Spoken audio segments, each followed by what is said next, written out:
A big vote in the Senate could mean hundreds of thousands of people returning to work. The vote to reopen the government through the end of the year. It's where we start. I'm Kenesha Dees. The newest package now passed to the House of Representatives would bring an end to the uncertainty that's been lingering for 6 weeks. Fox 54's Caleb Aguayo tells us what's next.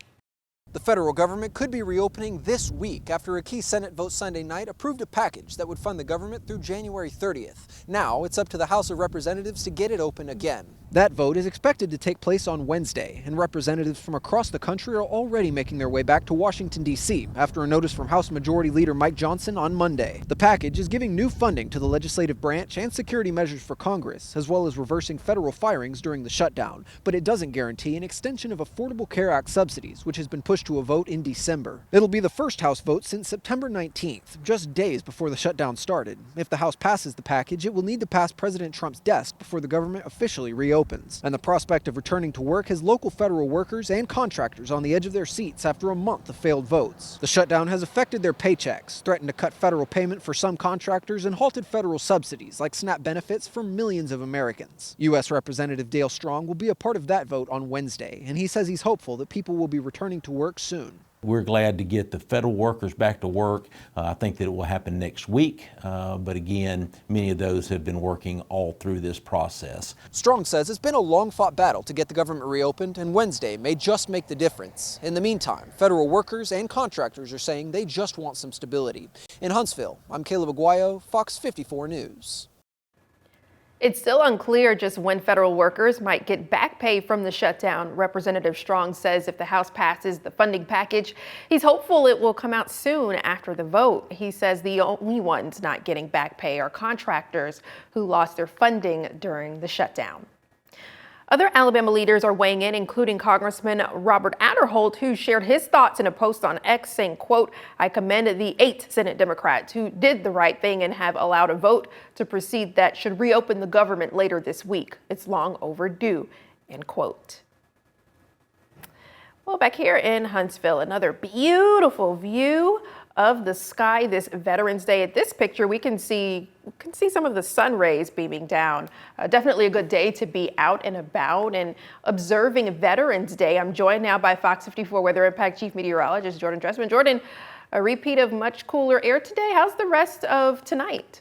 Yeah, we're going to begin to see some improvement across the Tennessee Valley in the rather immediate future. And you're right, it was a beautiful afternoon to spend some time outside. You definitely needed a coat, but it wasn't as windy this afternoon, and we got to enjoy plenty of sunshine. Maybe just a touch breezy at times. We're holding on to some of that breeze this evening. Winds have been sustained anywhere between 5 and 15 miles per hour. Not really creating much of a wind chill, though, because instead of talking about winds out of the north, ushering in that really cold air, our winds have kind of changed directions over the last 12 to 16 hours. Now we're talking about winds out of the south. So while the wind is somewhat steady at 5 to 15 miles per hour, we're at least bringing warmer air up into North Alabama, southern Middle Tennessee. And you're going to notice that this evening if you're going to be stepping outside. It's not as cold right now as it was this time 24 hours ago, which is a really nice change of pace. Pulaski and Fayetteville both sitting at 44 degrees. Florence sitting at 46. We're sitting at 46 right now in Albertville. And then our friends in Fort Payne currently sitting at 42. Through the rest of the evening, we kind of hold steady in the lower 40s. As we head into your Wednesday, temperatures climb even more. We'll talk about it in just a few minutes.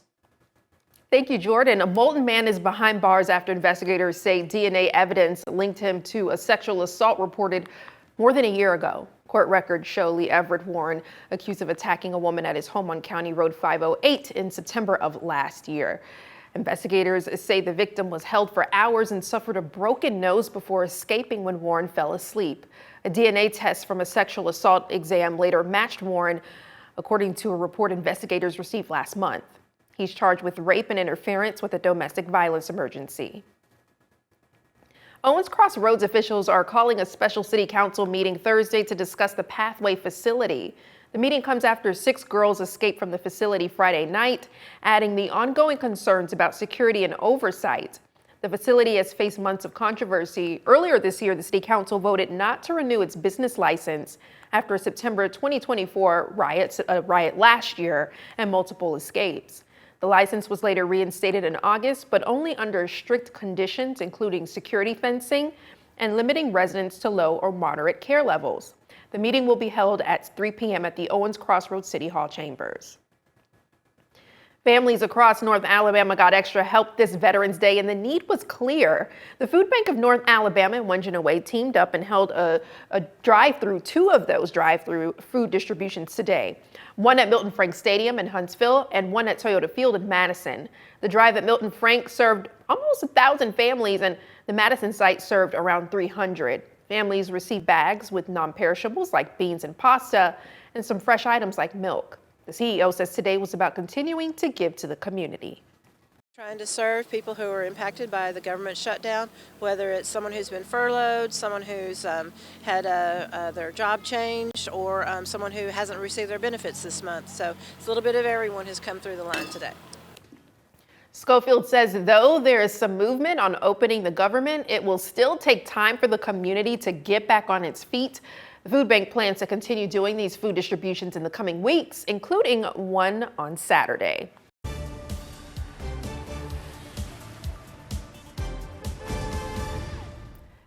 We've got a traffic impact alert for you this evening. Do expect lane closures at the Sullivan and Mill intersection in Madison tomorrow from 8:30 a.m. to 2:30 p.m. The closures are due to the city doing geotechnical work in the area. Drivers should expect some delays, and you're encouraged to avoid that area if possible. For more traffic impact alerts, go to FOX54.com. It's important to give back, make it an enjoyable experience. So many veterans. Honoring our veterans by giving back, yes. Fox 54's Logan Alexandra in downtown Huntsville with a look at how the community does just that. And meet this week's Fox 54's top teacher, who believes her God-given gift will help the next generation of educated students. Stay with us.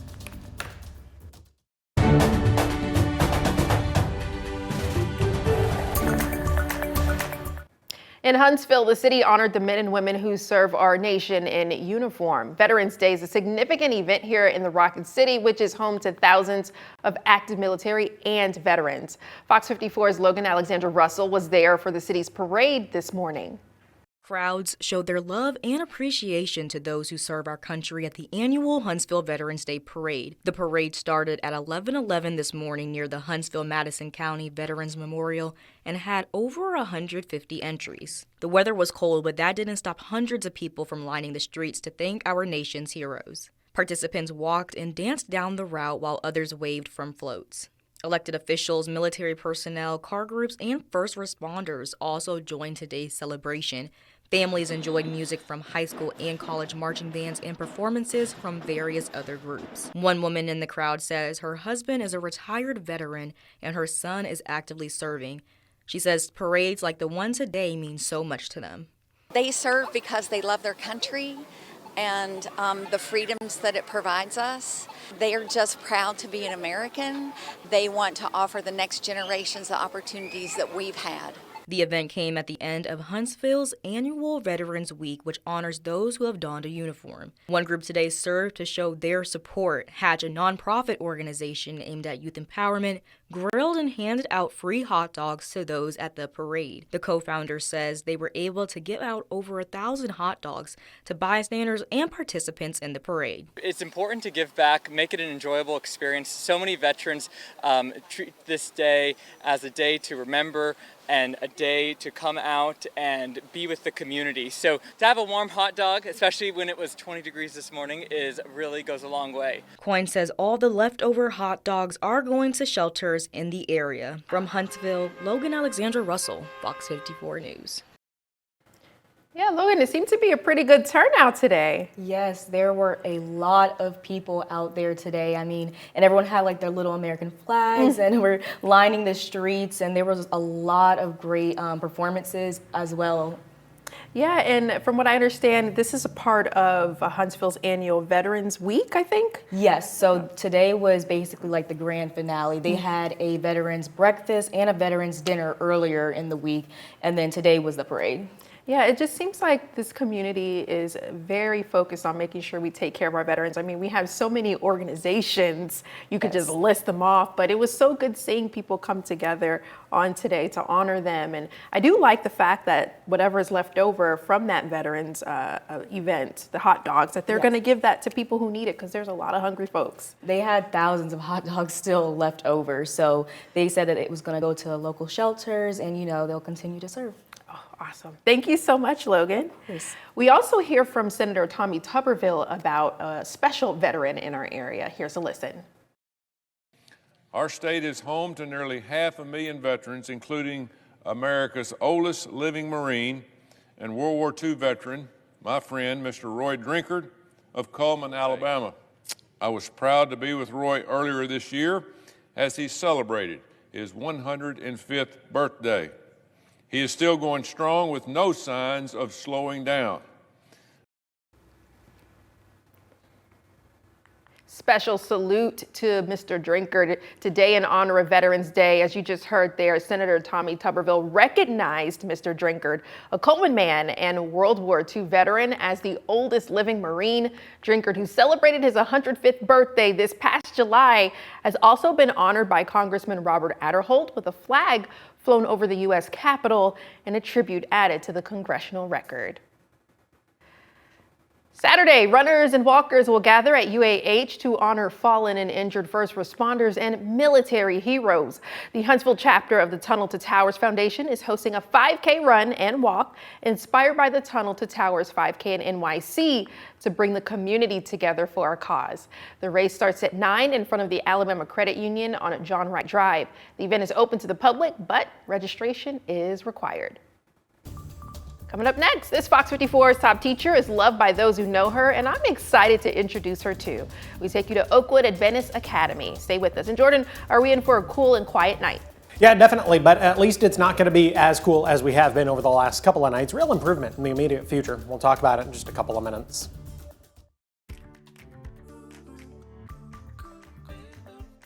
Now, Fox 54's top teacher, sponsored by Calhoun Community College. This top teacher we're about to meet is loved by her students and fellow staff. Her love for teaching started when she was a child in Jamaica, so it's no surprise that she was nominated for what she says is her God-given talent. Meet this week's Fox 54's top teacher, Dr. Rochelle McLean from Oakwood Adventist Academy.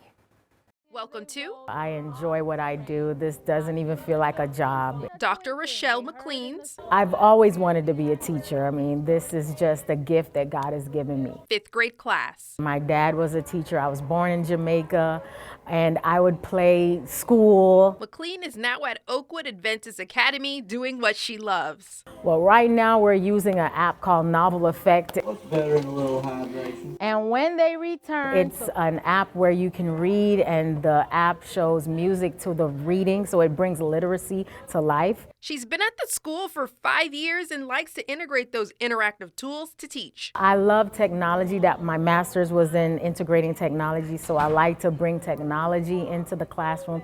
But sometimes the lessons can be difficult for the kids. Take math, for example. Some of the kids, they don't really like math, but I'm like, math is a language of God. You know, math is everywhere. Math is when you're cooking. It's outside with the bees. The bees use geometry to find the nectar.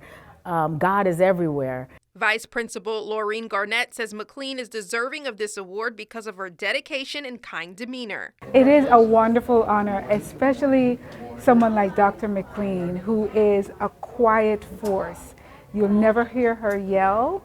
You'll never hear her frustrated. McLean hopes that her kiddos leave her classroom feeling valuable. I want them to know that their life matters, that no matter how they feel inside, how insignificant they may feel because they're young, their life matters. We love you, Dr. McLean! As you can see, they really do love her. Every child in Dr. McLean's class had some kind words to share about her. We have that in the moment she was surprised right here on Fox 54 Plus. Also, nominated teacher on fox54.com. Now, the Tennessee Valley's certified most accurate forecast from the Fox 54 Weather Impact Team. A pretty look just outside of our station, Memorial Parkway. You can see this is around the time, looks like sunset. So we were able to capture something before everything went dark. I would like to say overall, beautiful day from Monday till noon till sunset. I know, we've really seen some improved conditions across the area, and I'm really excited about that. Now, obviously, you've probably had the heat on the last couple of days. Don't judge me. I'm not judging, because I also had to cave and turn my heat on, which is not something I'm very pleased about. But Are you excited at the idea of potentially turning it off? I am. The question is though, how long did you keep your heater on? I turned it on yesterday morning, and it is still on. Is it now? Yes. Okay. Now, granted, that is to appease the significant other who is at home, and she insists that the heat needs to run. And of course, she's the one at home, not me, so, you know, I guess she gets to have her way. Let's talk about current winds across the Tennessee Valley, 5 to 15 miles per hour across North Alabama, southern Middle Tennessee. But this isn't creating much of a wind chill across the area. Why? Because the winds have kind of changed directions. Over the last couple of days, we've been talking about a strong northerly wind across the area. That really began to kick in Sunday afternoon and Sunday evening, but now over the last 12 to 16 hours or so, our winds have become much more southerly across the area. So we're actually bringing in some slightly warmer air into the area. Good thing too, because we had record cold across the Tennessee Valley. Today was the coldest November 11th morning in exactly 99 years. The official low this morning at the Huntsville International Airport was 21 degrees. The last time we were that cold on November 11th in the morning was November 11th, 1926, where the low temperature was just 22 degrees. Much warmer than that as we head into the overnight. And I think you're going to be able to tell this difference. I was talking earlier about how when it's like 87 versus 97 degrees, at that point it's just kind of hot and humid and you really can't tell the difference between 87 and 97. But when you're going from 27 to 37, well, that's a difference you can definitely tell. And you're going to be able to tell late tonight and early tomorrow morning. You'll be able to tell for the Wednesday morning commute as we are going to be much warmer across the area with plenty of sunshine. 47 at 8, 50 by 9, 55 degrees at 10 a.m. We continue to see improvements as far as the low temperatures are concerned. Thursday, Friday, we're talking about lows in the 40s. And then by the time we get to Saturday, Sunday, Monday of next week, we're talking about low temperatures in the 50s. More sunshine tomorrow afternoon, temperatures climbing into the mid-60s. Got a high temperature right around 65 degrees. Much the same as we head into your Thursday. It's going to be a nice stretch of days across the area. These numbers just at or just above where we should be this time of year. I think Thursday is going to be the winner just because we're making a solid run at 70 degrees. Thursday night football looks fantastic. Maybe a light jacket, but that's about it. 53 at 8, 52 at 9, 52 degrees by the time we get to 10 p.m. If we look at the long-term forecast, there's about a 60 to 70% chance that we're going to be talking about above average temperatures. So it's just a really good idea to grasp the concept that what we've had over the last couple of days is just kind of our free trial as we head into winter. We're going to stay warm for the next couple of weeks, but the winter weather will eventually return. No rain in the forecast until we get to the early part of next week. Monday, Tuesday brings about opportunities for a couple of showers to the Tennessee Valley. That's okay. We don't necessarily need the rain as far as any sort of a drought problem is concerned, while there really isn't one across the Tennessee Valley. Have a good look at the next 7 days. 65, 67, Wednesday, Thursday, back into the 70s. Friday, Saturday, Sunday. This weekend would be a great weekend to set up your outdoor Christmas decorations. You don't have to turn them on, but you could at least put them out while it's still warm. 73 on Saturday, 71 degrees on Sunday. Plenty of sunshine both Saturday and Sunday this weekend. Even nice as we head into Monday, Tuesday, despite those opportunities for rain. Madison City Schools is hosting its annual mental health fair Thursday. The event will be from 5 to 7 p.m. at Midtown Elementary School. It will bring together more than 24 organizers. Attendees can expect hands-on activities, access to information on mental health services, and they can also learn about trauma recovery and the signs of substance abuse. The event is free and open to the public. The holidays are quickly approaching, and families in North Alabama can kick off the season with Breakfast with Santa, hosted by Rocket City Trash Pandas. The event takes place December 13th at Toyota Field, starting at 9:30 in the SportsMed Stadium Club. Guests can enjoy a full breakfast buffet, crafts, and photos with Santa and Sprocket. Can't beat that. Tickets are $20 for adults, $12 for kids 12 and under, with all proceeds benefiting the Trash Pandas Foundation. Space is limited, though. For details on how to reserve your spot, go to fox54.com. A popular Huntsville area restaurant is expanding again. Jefferson's will open its third Metro location this Wednesday in Hartselle at 200 Main Street West. The new location joins Jefferson's restaurant in Hampton Cove and New Market, operated by co-franchisees Jake Lund and Robbie Coggin. Dinners can expect a classic food like wings and burgers, plenty of game day TV, and arcade for kids, a lofted family area, and more. Coach Sam Shade and the Alabama A&M Bulldogs look to end a 3-game skid this weekend at home against Florida A&M for Senior Day. We'll talk to Coach Shade about his team next in sports. Fox 54 Sports is sponsored by Alpha Insurance. 2 games remain in year 1 of the Sam Shade era on the Hill, and this Saturday, Bulldog fans will see their team play for the final time in 2025 at Lewis Crew Stadium. This weekend, Alabama A&M welcomes Florida A&M to the Hill for Senior Day. The Rattlers are winners of 3 of their last 4 games, and they're coming off a wild victory against Arkansas Pine Bluff, in which 35 points were scored in the 4th quarter alone. The Rattlers will provide a stiff challenge for this battered and bruised A&M squad. Despite the outcomes of this season, Sam Shade says that his players have not given up on the season, and they're going to come out and fight. You know, it's just unfortunate that the scoreboard just hadn't been going in our favor. You know, you look at the Grambling game, 13-10, you know, a game that could have went either way for us. And, you know, we thought it was going to go our way. But I feel like our guys are going to continue to fight. They look at the season as it's 12 opportunities to go out and play football, a game that they love. So although our record hadn't been great this year, I think our guys are still excited about getting out and competing and playing football and getting back in the win column.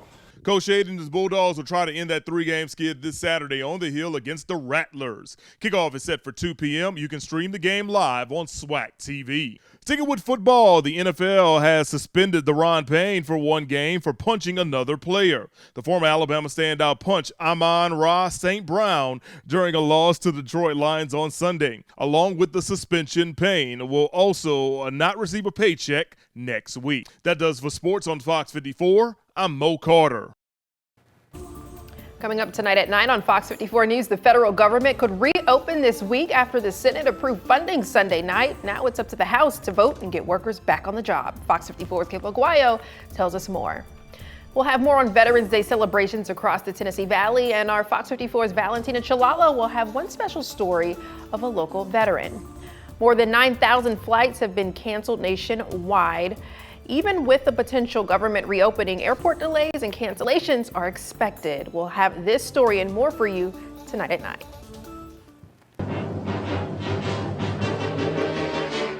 You're a mean one, Mr. Grinch. You really are a heel. Yes, we've all seen the Grinch Steal Christmas on our TV screens, but now you can wear his grumpy grin right on your feet. Crocs just dropped their new Grinch-themed clogs, perfectly timed for the holidays. As you can see, they're bright green, lined with cozy red fur, and topped with the Grinch's famous scowl. And if that's not festive enough, the heel strap even features his furry green hand holding a Christmas ornament. That's pretty clever. You can snag a pair now on the Crocs website before the Grinch steals them all. You know what? I'm not going to say I would buy it, but if someone gifted me with that, I'd wear it. They're slippers, for one. They're not Crocs, they're slippers. Why, because they're furry? Yes. Would you wear furriness outside? No. Precisely. Not like that. Exactly. Those are slippers. Okay, now would you wear them inside the comfort of your home? Probably not, because and mostly because they probably cost a ridiculous sum of money. Even if somebody gifted it to you? No. Okay. Well, thanks for watching. We'll see you tonight at 9.